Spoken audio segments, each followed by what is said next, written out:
నా మనకి భయం కలిగినాక అందరూ బాగున్నారా? ఈరోజు అందించబడుతున్న దేవుని వాక్యం సందేశం ఏంటంటే దేవుడు ప్రేమ స్వరూపి.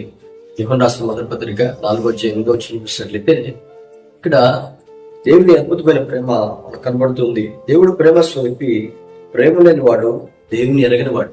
ఇక్కడ ప్రేమ చూడండి, యోహాను సువార్త 3:16 చూస్తే దేవుడు ఈ లోకాన్ని ఎంతో ప్రేమించాడు, కాగా తన అద్వితీయ కుమారుడిగా విశ్వాసం మృతువాడును నశించిన నిత్య జీవం పొందినట్లుగా ఆయన కుమారుడు మనకు అనుగ్రహించాడు. ఇందులో ప్రేమ ఉంది. ఇక్కడ దేవుడు ప్రేమ స్వరూపి. చూడండి, ఏ విషయం ఏ మిత్రం చూడు, మన ప్రేమ చూపిస్తే ఎవరైనా మనం గెలవగలం. మనం కక్ష చేద్దాం, ఇబ్బందులు పెడుతూ, మనం గాయాలు చేస్తూ, వాళ్ళని బాధ పెడితే జీవితంలో మనం కలుసుకోలేము. ఎందుకంటే ప్రేమ ఈ ప్రేమ అనేటువంటిది చాలా గొప్పది. ఈ ప్రేమ ఎప్పుడు మనలో ఉంటుందంటే ఆయన ఆజ్ఞలు పాటించేదల్లా దేవుడి ప్రేమ మనతో ఉంటుంది. ఆయన ఆజ్ఞలు, ఆయన వాక్యాన్ని ఎప్పుడైతే మనం నెమ్మరేసుకుంటూ ధ్యానిస్తూ ఉంటామో దేవుని యొక్క ప్రేమ, అనంతమైన ప్రేమ మన హృదయాలకు కుమరించబడుతూ ఉంటుంది. రోమీయులకు రాసిన పత్రిక 5:5 మనం చూస్తే ఈ నిరీక్షణ మనం సిగ్గుపరచదు, మనకు అనుగ్రహింపబడిన పరిశుద్ధాత్మ ద్వారా తండ్రి ప్రేమ మన హృదయాలకు కుమరించబడుతుంది.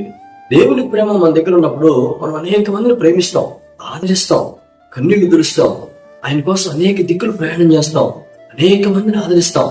దేవుడు కూడా ఎవరు చూస్తున్నాడంటే ప్రేమ లేనివాడు నావాడు కాదు.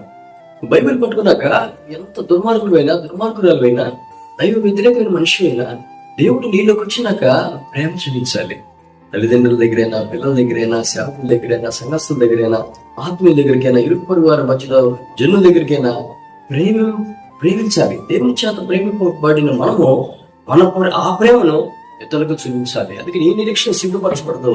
పరిశుద్ధాత్మ ద్వారా తండ్రి ప్రేమ మన హృదయాన్ని కుమ్మరించబడుతుంది.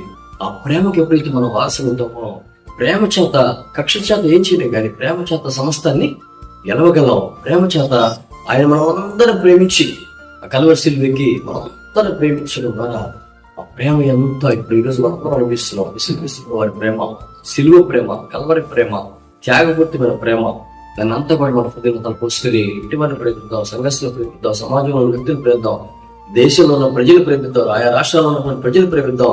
ప్రేమకు వారసులుగా, ప్రేమ లేనివాడు నావాడు కాదు అని ప్రేమ మాట్లాడాడు. ప్రేమ కలిగి దేవుని చిత్రాన్ని జరిగిద్దాం. ప్రార్థన చేసుకుందాం. పరిశుద్ధుడైన తండ్రి, మమ్మల్ని ఈ స్తోత్రాలు చెల్లించుకున్నాం ప్రభా.